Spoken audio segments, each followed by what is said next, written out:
कार्यक्रम क्रियान्वयन निगरानी समिति की जिम्मेदारी राज्यसभा सांसद विवेक तनखा को दी गई है। मोर्चा संगठन को मजबूत करने की जिम्मेदारी पूर्व पीसीसी चीफ अरुण यादव के कंधे पर होगी। संगठन पारदर्शिता और अनुशासन की जिम्मेदारी पूर्व नेता प्रतिपक्ष अजय सिंह, महिला भागीदारी और कोर वोट बैंक की जिम्मेदारी उमंग सिंघार, संसाधन समिति का जिम्मा राज्यसभा सांसद अशोक सिंह संभालेंगे और इन सभी समितियों की निगरानी प्रदेश प्रभारी जितेंद्र भंवर सिंह और प्रदेश अध्यक्ष जीतू पटवारी करेंगे। लेकिन सबसे बड़ी बात यह है कि इन समितियों में नकुल नाथ का नाम नहीं है। इसी मुद्दे पर विस्तार से चर्चा करेंगे। कुछ मेहमानों को आपके साथ जोड़ेंगे। उससे पहले पूरे मामले पर सियासी बयानबाजी सुनिए।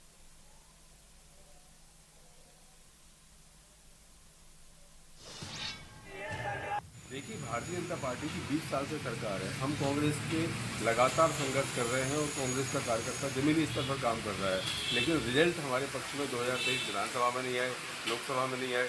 तो निश्चित रूप से कांग्रेस की जो मंथन चल रहा था वो लगभग 2 दिन इसको पूरे 9 घंटे मंथन चला। इन मंथनों में जो बात निकल कर सामने आई है उस पर अब हम काम करेंगे और आने वाले जितने भी चुनाव होंगे कांग्रेस उन सब चीज़ों को आत्मसात करेगी और कार्यकर्ता पूरी ताकत से लड़ेगा और वन बूथ कैंडिडेट के फार्मूले पर काम करेंगे और भारतीय जनता पार्टी को आने वाले समय में पछा लेंगे। प्रदेश में कांग्रेस की करारी हार के बाद कांग्रेस ने 2 दिवसीय बैठक की। इस बैठक को उन्होंने नाम दिया है संगठनात्मक मंथन बैठक। 2 दिन में सभी वरिष्ठ नेताओं से बुलाकर चर्चा करी, छोटे बड़े सभी नेताओं को बुलाया गया है, हारे जीते सभी प्रत्याशियों को बुलाया गया है और कहा गया है कि मंथन कर हमने वापस पार्टी को कैसे खड़े करें इसके ऊपर चिंतन किया है। और अंदर से जो खबर निकल कर आ रही कि इस मंथन के बाद कांग्रेस ने अलग अलग जवाबदारी देते हुए 7 अलग अलग समिति बनाई है, जिसकी जवाबदारी अलग अलग बड़े नेताओं को दी है। इन समितियों में प्रदेश के हर छोटे बड़े नेता को शामिल किया गया, लेकिन सूची देखने के बाद आश्चर्य हो रहा है कि इसमें कांग्रेस के वरिष्ठ नेता प्रदेश के पूर्व मुख्यमंत्री कमलनाथ जी का नाम नदारद है। कमलनाथ जी को 7 समितियों में से एक में भी जगह नहीं दी गई। समझा जा सकता है कि कांग्रेस कितनी गंभीर है। बात तो खड़े होने की कर रही है, लेकिन इस फैसले के बाद कांग्रेस का लड़खड़ाना तय है, क्योंकि बड़ा बवाल मचेगा।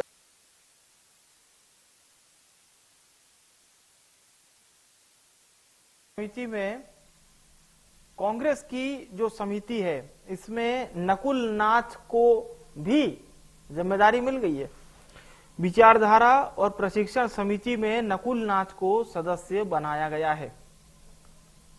नकुल नाथ जिन्हें विचारधारा और प्रशिक्षण समिति में सदस्य बनाया गया है, कांग्रेस की समिति में पूर्व सांसद नकुल नाथ को यह जिम्मेदारी सौंप दी गई है। कांग्रेस की समिति में नकुल नाथ को विचारधारा और प्रशिक्षण समिति में सदस्य की जिम्मेदारी मिली है।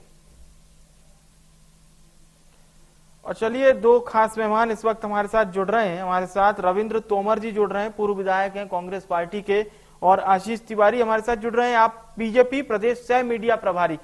तिवारी साहब का भी स्वागत है। और शुरुआत करते तोमर साहब से चर्चा की। तोमर साहब, ये जो पूरी आप लोगों ने समिति का गठन किया है, एक वापस से बाउंस बैकअप देने की तैयारी है, पहला रिएक्शन इसी पर ले लेते हैं क्योंकि मुद्दा आज कांग्रेस पार्टी का है। जी देखिए, पार्टी संगठन को लेकर के बड़ी गंभीरता से चर्चा चिंतन कर रही है और अभी मैं स्वयं भी चिंतन बैठक में मैं था परसों के दिन, और उसमें हमारे प्रभारी प्रदेश अध्यक्ष जी और सभी हमारे वरिष्ठ नेता सीएलपी लीडर, तो हम सब संभागवाज एक समीक्षा हो रही थी। तो समीक्षा के दौरान ये निकल के आया कि क्यों ना हम लोग जो है समितियों के माध्यम से, प्रकोष्ठों के माध्यम से और सभी वर्गों को साथ करके और पार्टी को पोलिंग बूथ से लेकर के और मंडलम, सेक्टर, पोलिंग बूथ सारे सिस्टम को मजबूत करने के लिए एक कवायद शुरू हुई है बहुत मजबूती से, क्योंकि अभी अमरवाड़ा का चुनाव है तो वो चुनाव महत्वपूर्ण है। और मैं समझता हूं कि अभी उसमें आज परसों 10 तारीख को वोटिंग के बाद पूरी तरह से पार्टी जो है इसी संगठन के कार्य में पूरे समन्वय बनाते हुए सभी लीडर और हमारे कार्यकर्ता सब जुट करके और पार्टी को मजबूती से खड़ा करने के लिए, क्योंकि हम लोग विपक्ष में हैं और विपक्ष का काम है कि संगठन को मजबूती के साथ साथ जनता की भी चिंता करनी है। जनता के जो हित के काम नहीं हो रहे उन पे हम सदन से लेकर सड़क तक सरकार को घेरने का काम भी करेंगे और उनको पुरानी याद दिलाएंगे कि आपने जो वादे किए थे वो काम नहीं हुआ, चाहे वो बेरोजगारी का मुद्दा हो, भ्रष्टाचारी हो, या फिर महंगाई का मुद्दा हो, या फिर किसानों से जुड़ा हुआ मामला हो, या भ्रष्टाचारी का जुड़ा हुआ मामला हो। इन सब चीजों की चिंता करते हुए सभी चीजों पर चर्चा हुई कि हम लोग सच्चाई को कैसे सामने जनता के लाएं, क्योंकि ये सरकार जो है कहती कुछ है और करती कुछ है। ये सारी चीजें भी चर्चा में आई। चलिए, अब एक रिएक्शन हम लेते हैं तिवारी साहब से। तिवारी साहब, वैसे तो आज मैटर आप लोगों से पूछने वाला थोड़ा सा अलग इसलिए भी है क्योंकि आज कांग्रेस के वरिष्ठ नेता रावत साहब, जिनको आपने अपनी पार्टी में ले आया, मंत्री भी बना दिया, और ये विषय उठ रहा है कि बीजेपी में नेताओं की संख्या कम है, इसीलिए बीजेपी आयातित नेताओं की तरफ थोड़ी ज्यादा ध्यान देती है।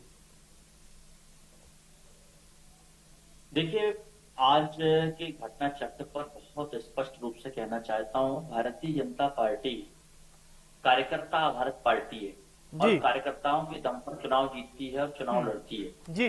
और जहां तक मंत्रिमंडल में स्थान देने की बात है तो ये माननीय मुख्यमंत्री जी का एक स्वतंत्र निर्णय होता है। वो उस निर्णय के आधार पर स्थान देते हैं और आवश्यकता के आधार पर स्थान देते हैं। उसमें जातिगत समीकरण भी देखे जाते हैं, योग्यता भी देखी जाती है और ये प्रयास किया जाता है सभी वर्गों का, सभी समाज का भी स्थान हो जाए और योग्यता के आधार पर भी मंत्रिमंडल का विस्तार किया जाता है। तो आज मंत्रिमंडल के विस्तार के रूप में हमने शपथ दिलाई है और निश्चित तौर पर इस शपथ का एक अच्छा परिणाम होगा और लगातार उस क्षेत्र का विकास होगा, उस क्षेत्र के लिए ताकत मिलेगी विकास को। तो मुझे ऐसा लगता है कि क्षेत्र की जनता के अंदर भी आज उत्साह है, तो ये सरकार का जो निर्णय है वो बहुत ही अच्छा निर्णय है। ठीक है, और आपको बढ़िया निर्णय लग रहा है। एक रिएक्शन हम तोमर साहब से भी ले लेते हैं। तोमर साहब, उस अंचल के बड़े नेता रामनिवास रावत साहब 6 बार के विधायक, वरिष्ठ नेता, दिग्विजय सरकार में भी मंत्री रहे और अब वो बीजेपी में चले गए, उन्हें कैबिनेट मंत्री बनाया गया है। बताया ही जा रहा है कि उनके साथ जो कमिटमेंट हुआ था वो कांग्रेस पार्टी ने पूरा नहीं किया। नेता प्रतिपक्ष या कांग्रेस प्रदेश अध्यक्ष की जिम्मेदारी उन्हें मिलनी चाहिए थी। ओबीसी वर्ग के बड़े चेहरे हैं, लेकिन ऐसा नहीं हुआ और वो नाराज थे उस बात को लेकर। देखिए, कई कारण होते हैं। वो तो जब भी कोई नेता पार्टी छोड़ करके जाता है तो कुछ ना कुछ आरोप लगा के ही, क्योंकि जनता में उन्हें रहना है, अगर ये सब नहीं कहेंगे तो जनता नकारेगी। दूसरी चीज ये है कि सही बात तो ये है कि भारतीय जनता पार्टी का प्रकोप उनके ऊपर बहुत जबरदस्त था। उनका पेट्रोल पंप, उनके कॉलेज, स्कूल सारे डैमेज कर दिए गए थे और वो परेशान भी थे इसको लेकर के। कई बार चिंता व्यक्त की, कई बार धरना प्रदर्शन भी हुए, लेकिन उस सरकार लगातार इस बात का दबाव बनाए हुए थी कि आप मजबूर होकर के। और अभी हमारे विद्वान प्रवक्ता जी ने एक बहुत अच्छी बात कही थी कि उनके यहाँ योग्य नेता नहीं है, तभी तो वो कांग्रेस पार्टी के नेताओं को छोड़ करके ले जाते हैं, योग्यता के आधार पे उनके यहाँ मंत्री बनाए जाते हैं। कांग्रेस के कार्यकर्ता ठीक है तिवारी साहब, अभी तो चर्चा की शुरुआत हो रही है, पूरा मौका आपको मिलेगा। तिवारी साहब, तिवारी साहब, अभी तो शुरुआत हुई है चर्चा की। आशीष तिवारी जी, ठीक है, आप बोलिएगा, आप बोलिएगा अपनी बात। अभी के आधार पर होता तो आपके यहाँ योग्य नेताओं की कमी है, इसलिए आप कांग्रेस पार्टी के नेताओं को ले जाकर के योग्यता के आधार पर। ठीक है आशीष जी मैं आऊंगा आपके पास, आशीष जी मैं आऊंगा आपके पास, आशीष जी मैं आ रहा हूँ आपके पास। आपको जो बात बुरी लगे उसका खंडन कीजिएगा, पर अपनी बारी में कीजिएगा, अपनी बारी में कीजिएगा। चलिए अभी ठीक है, रविंद्र जी अपनी बात रख ले और फिर आप बोलिएगा। यहाँ वित्तीय प्रबंधन पे कोई चिंता है कि वित्तीय प्रबंधन इतना खराब है मध्य प्रदेश का कि 51,000 रुपया प्रति व्यक्ति कर जाए, सरकार कह रही है कि ऐसा बल्ले बल्ले है। पर तो ये सारी बातें आपने बजट ये देखा है कि करके इस बार की आपकी केवल ये बात करें आपने बजट को पर सुनिए तो तोमर साहब, लगातार मध्य प्रदेश के मुख्यमंत्री तोमर साहब आपकी पार्टी पर भी सवाल खड़े हो रहे हैं। समस्या को हल करने का प्रयास किया, एक सामान्य जीवन में जीने वाले ठीक व्यक्ति है को तिवारी जी, कैसे तिवारी जी व्यवस्थित आ रहा हूँ तरीके आपके से पास। जीवन जी सके, उसकी तिवारी जी आवश्यकताओं की बौखलाए पूर्ति हुए को चलिए ठीक है Tiwari ji, please please please अपनी बारी में आप बोलिएगा। चलिए अभी किसी की बात समझ में नहीं आ रही, डाउन थोड़ा सा डाउन कीजिए, थोड़ा सा डाउन कीजिए, किसी की बात समझ में नहीं आ रही है, प्लीज थोड़ा सा डाउन किया जाए, साउंड थोड़ा डाउन कर, किसी के सुनने वाले नहीं है तिवारी जी। ऑडियो थोड़ा सा डाउन कर दें। आप निर्णय पर एक एक बिंदुवार बात करते, एक एक करके हम अपनी बात रखें। चलिए ऑडियो थोड़ा सा डाउन कर दीजिए ताकि मैं अपनी बात रख पाऊँ हमारे दर्शकों से। बिंदुवार कर लो, एक एक बिंदु की चर्चा का जवाब दूंगा मैं, और सहजता से दूंगा और बहुत ऑथेंटिक दूंगा। चलिए अब आशीष तिवारी जी, आपको किस बात का बुरा लग गया? पहले तो मैं ये जानना चाह रहा हूं, इतने शोर में कुछ सुनाई नहीं दिया, जब मुझे नहीं सुनाई दिया तो दर्शकों को भी नहीं दिया होगा। अब तिवारी साहब को किस बात का बुरा लगा, सिर्फ वो बताइए। सत्ता का जो चलिए ठीक है, अब आप तोमर साहब प्लीज प्लीज प्लीज। अब मैं देख रहा हूँ कि कांग्रेस के नेता इस प्रदेश के अंदर यदि विकास के भी कुछ काम होते हैं तो उस पर भी कहीं ना कहीं कमेंट्स करते हैं और ऐसी बातों को बोलते हैं कि आपको इस प्रदेश तो बताइए ना कौन सी बात बुरी लग गई आपको, आप बता दीजिए। चलिए अब रविंद्र जी मैं आऊंगा आपके पास, रविंद्र जी मैं आऊंगा आपके पास। और जब सरकार उस पर काम करती है तो आप अपनी आपत्ति उस पर व्यक्त करिए कि इसका ये बिंदु होना चाहिए, ये हाल होना चाहिए। रविंद्र जी प्लीज प्लीज प्लीज एक एक करके अपनी बात रखेंगे। ये आप दोनों ही नेताओं से मेरी विनम्र अपील है, प्लीज प्लीज प्लीज। मैं दरख्वास्त करूंगा हमारी टेक्निकल टीम से जरा थोड़ा सा साउंड को लेकर क्लियर किया जाए। मेरा आप दोनों ही नेताओं से बहुत विनम्र अपील है, हमारे दर्शक आप दोनों की बात सुन सके। तोमर साहब आप तो असेंबली के सदस्य भी रहे, प्लीज, फिर वो पूरी चर्चा नहीं हो पाती। एक एक करके आप अपनी बात रखिए। आशीष जी आप बीच में बोलते ही नहीं। ठीक है, आशीष जी आप भी वरिष्ठ मीडिया प्रभारी हैं, प्लीज मेरा विनम्र अपील है, आप अपनी बात रखिए। तोमर साहब अब अपनी बात रखिए। अभी आशीष जी आप बोल रहे थे तो आप कंटिन्यू कीजिए। मेरा जो इस आज के बिंदु पर मैं जो चर्चा कर रहा था वो बहुत स्पष्ट है। भारतीय जनता पार्टी कार्यकर्ता आधारित पार्टी है। कार्यकर्ताओं को समय समय पर जिम्मेदारी देते हैं, हम बदलते हैं। आपने पिछले दिनों देखा कि हमने अपने वरिष्ठ नेताओं को जो लोकसभा के अंदर थे उन्हें हमने जाके विधानसभा का चुनाव लड़ाया। तो ये हमारी चुनाव की रणनीति थी, हमने चुनाव को जीता उसके आधार पर, और हमने उन वरिष्ठ नेताओं की जिम्मेदारी में परिवर्तन किया। आपने देखा कि शिवराज सिंह चौहान जी इतने लंबे समय से मुख्यमंत्री थे, मध्य प्रदेश के एक ताकतवर नेता थे, परंतु जब संगठन ने उनसे कहा कि अब आपको केंद्र में काम करना है, आपको सांसद के रूप में काम करना है, उन्होंने सहजता के साथ में अपने दायित्व को छोड़ा और आज मोहन यादव जी मुख्यमंत्री के रूप में है। तो भारतीय जनता पार्टी कार्यकर्ता आधारित दल है और भारतीय जनता पार्टी का प्रत्येक कार्यकर्ता विचारधारा के लिए काम करता है, व्यक्ति के लिए काम नहीं करता। और आज कांग्रेस के अंदर जो नेताओं की स्थिति है वो व्यक्तिवाद से भरी हुई है। आप देखिए कमलनाथ जी को आज कांग्रेस ने किनारे कर दिया है, रघुनाथ जी को कांग्रेस ने किनारे कर दिया है। एक समय था कि अरुण यादव जी ने खुद स्पष्ट रूप से एक पब्लिक प्लेस पर एक बयान दिया था कि खेत कोई बोता है और फसल कोई काट के ले जाता है। इस प्रकार की बातें उन्होंने कही हुई थी और उनको भी स्थान नहीं दिया जिस हिसाब से उन्होंने मेहनत की कांग्रेस के अंदर। कांग्रेस ने तो लगातार पिछड़ों का अपमान किया है, एससी एसटी के जो हमारे आदिवासी भाई है उनका अपमान किया है, माताओं बहनों को अपमान किया है, लगातार बहनों को लेकर इससे गंदे अभद्र भाषा का प्रयोग किया है। जीतू पटवारी जी ने पिछले दिनों भी आपने याद होगा कि इस प्रकार के बयान दिए हैं। कहां ऐसे में कैसे कोई कांग्रेस के अंदर रह सकता है? जो कांग्रेस के अंदर स्वाभिमान के साथ जीने वाले कार्यकर्ता थे वो कांग्रेस को छोड़ेंगे, और अगर कांग्रेस को लोग छोड़ रहे हैं तो इसमें भारतीय जनता पार्टी के ऊपर आरोप मत लगाइए। आप अपने अंदर झांक के देखिए अपनी पार्टी के अंदर का संविधान और पार्टी की विचारधारा को। चलिए अब मैं चाहूंगा इस पर, अभी आपने वैसे नकुल नाथ जी का जिक्र किया है तो हमारे जो रिपोर्ट अभी हमें जानकारी मिली है, नकुल नाथ जी को विचारधारा और प्रशिक्षण समिति का सदस्य बनाया गया है। ये भी एक कांग्रेस के वरिष्ठ नेता, नहीं आपने चूंकि वो किया कि कमलनाथ जी के बेटे हैं और कांग्रेस के अंदर बहुत लंबे समय से सक्रिय है, क्या उनके लिए इतनी जिम्मेदारी? इसका मतलब है कि उनको अब ये जिम्मेदारी वाली बात तो रविंद्र जी से पूछ लेते हैं। एक बार फिर से आज की समिति पे, संगठन के अंदर है, आज की समिति पर थोड़ी चर्चा कर लेते हैं। रविंद्र जी, समिति में जो प्रमुख नाम है, जैसे मैंने एक एक करके हमारे दर्शकों को कार्यक्रम की शुरुआत में ही बताया था, इसमें बहुत युवा नाम भी हैं। तो अब क्या मतलब, आप भी युवा हैं, बहुत युवाओं पर ही अब कांग्रेस आश्रित हो रही है, यानी एक पूरा रीडेवलपमेंट अब हम कांग्रेस का देख रहे हैं। जी बिल्कुल, कांग्रेस पार्टी पूरी संजीदगी से अपना संगठन का कार्य और सत्ता के जो जन हितैषी कार्य नहीं है उन पर पूरी तरह से नजर है। हम सड़क पे भी संघर्ष करेंगे और सदन में भी संघर्ष कर रहे हैं। अभी नरसिंह घोटाला जो मामला उठा है बहुत संवेदनशील मामला है और बहुत बड़ा घोटाला है वो। और इन घोटालों को, चाहे वो डंपर का घोटाला हो, चाहे वो व्यापार का घोटाला पर हो, बीजेपी तो कहती है सर कि वो कमलनाथ जी के समय हुआ था। बीजेपी कहती है कि उसका ओरिजिन पॉइंट कमलनाथ जी के समय था।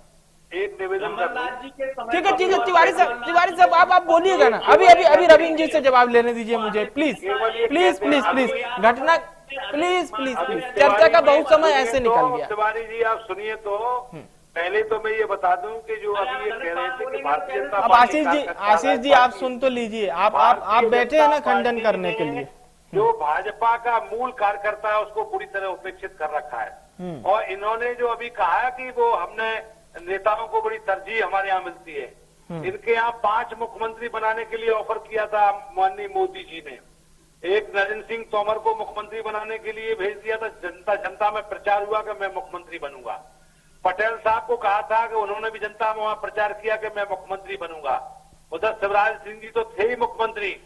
इसके बाद उधर कैलाश विजयवर्गीय जी के यहाँ प्रचार हुआ कि मैं मुख्यमंत्री बनूंगा। तो ये जनता को भ्रमित ये कर रहे और आरोप कांग्रेस के ऊपर लगा रहे। समझने की बात ये, और पूरा प्रदेश इस बात को जानता है कि चुनाव के समय में 5 मुख्यमंत्री अलग अलग क्षेत्रों में चर्चा हो रही थी कि मैं मुख्यमंत्री बनूंगा। और वहां की जनता अपने आप को छला हुआ महसूस कर रही, ये मान रही कि भारतीय जनता पार्टी ने छलावा किया हमारे साथ। हमने मुख्यमंत्री बनाने के लिए वोट दिया था नरेंद्र सिंह तोमर को, हमने मुख्यमंत्री बनाने के लिए प्रहलाद पटेल को वोट दिया था, हमने मुख्यमंत्री बनाने के लिए कैलाश विजयवर्गीय को वोट दिया था। और मुख्यमंत्री किसको बना दिया? मोहन यादव जी को। और वो जो मामा थे, पर उन्होंने मामा ने मेहनत की, मामा को जाकर के खेत में पड़ा। पर भाजपा ने स्वीकार भी तो कर लिया। आप बताइए ना, शिवराज जी ने एक भी बयान दिया हो मोहन यादव जी को लेकर, तो ये भी तो हमें देखना पड़ेगा ना तोमर साहब। शिवराज जी ने एक भी बयान दिया हो मोहन जी को लेकर मीडिया में? शिवराज सिंह जी ने ये कहा कि जैसे गधे के सिर से सिंह गायब हो जाते हैं, जैसे ही मैं मुख्यमंत्री पद से हटा मेरे एक भी होर्डिंग बैनर में हमारा नहीं मतलब पर आप ये बताइए, देखिए सियासी नहीं, आप चैनल को देख लीजिए, पीछे रिकॉर्ड निकालिए, आप अखबारों में छपा था, चैनलों में कहा था, जो शिवराज सिंह जी ने अपनी पीड़ा व्यक्त की थी कि भारतीय जनता पार्टी ने हमको अच्छा, और आज की परिस्थितियों में गैर जिम्मेदारीपूर्ण बात कर रहे हैं। ये तो हर पार्टी में होता है। चलिए आपकी बात पर मैं प्रतिक्रिया ले लेता हूँ। आपकी बात पर प्रतिक्रिया ले लेता हूँ आशीष तिवारी जी से, वो भाजपा के अधिकृत प्रवक्ता हैं। तिवारी साहब से मैं आपकी बात पर प्रतिक्रिया ले लेता हूँ। बोलिए तिवारी जी। ये बताएं, आपने सुना तोमर साहब ने जो बात कही है, क्या वो सही बात है? देखिए, भारतीय जनता पार्टी में मैंने पहले भी बोला कि कार्यकर्ता भाव के साथ में हमने काम किया। और आप जहां ये कह रहे हैं कि किसे मुख्यमंत्री बनना था, तो मैं तो ये कह रहा हूं कि जब हमारे यहाँ पर मुख्यमंत्री चयन की प्रक्रिया चल रही थी, तो उस समय तो मोहन यादव जी को भी पता नहीं था कि मुख्यमंत्री वो बनने वाले हैं। क्योंकि भारतीय जनता पार्टी में जो निर्णय होता है वो सामूहिक निर्णय होता है। और भारतीय जनता पार्टी कि जो विधायक दल है, विधायक दल की राय की जाती है, केंद्र की जो हमारी टीम है, कोर कमेटी है, उसकी बात होती है, वो सभी अपनी बात को रखते हैं और सारी परिस्थितियों को देखते हुए नाम का चयन किया जाता है कि हमें अगले चुनाव की रणनीति क्या है और हमें आगे कैसे जनता के बीच में काम करना है। और हर एक कार्यकर्ता की योग्यता के आधार पर उसे जिम्मेदारी दी जाती है। शिवराज जी के अंदर जो अटूट क्षमता है, उनकी क्षमता का उपयोग हमने लोकसभा के चुनाव में किया। आज वो केंद्र में मंत्री हैं और केंद्र में एक जिम्मेदारी पूर्ण विभाग उनको दिया गया मोदी जी के द्वारा। और आप देखना आने वाले समय में किसानों के लिए और कितनी अच्छी योजनाएं आने वाली हैं। जी आपकी बात पे कुछ कहना चाह रहे हैं रविंद्र तोमर जी? ठीक है, रविंद्र तोमर जी बोलिए। प्रहलाद पटेल जी, तो ये सब जी, ठीक है तिवारी साहब, होने के बाद में इनके द्वारा कोई भी गलत बयान नहीं दिया ठीक है, गया। ठीक है। पार्टी के निर्णय को स्वीकार चलिए किया गया। चलिए अब समय कम। आशीष जी की बात पर, हाँ बोलिए। सामूहिक नहीं था। मोहन यादव जी मोदी जी की पसंद थे, अमित शाह की पसंद थे, इसलिए मोहन यादव आए। और मध्य प्रदेश राजस्थान के मुख्यमंत्री जी अमित शाह और मोदी जी की पसंद थे, छत्तीसगढ़ के मुख्यमंत्री अमित शाह और मोदी जी की पसंद थे। ये किसी कार्यकर्ता। चलिए ठीक है, अब चर्चा का समय भी मेरे पास समाप्त हो रहा है।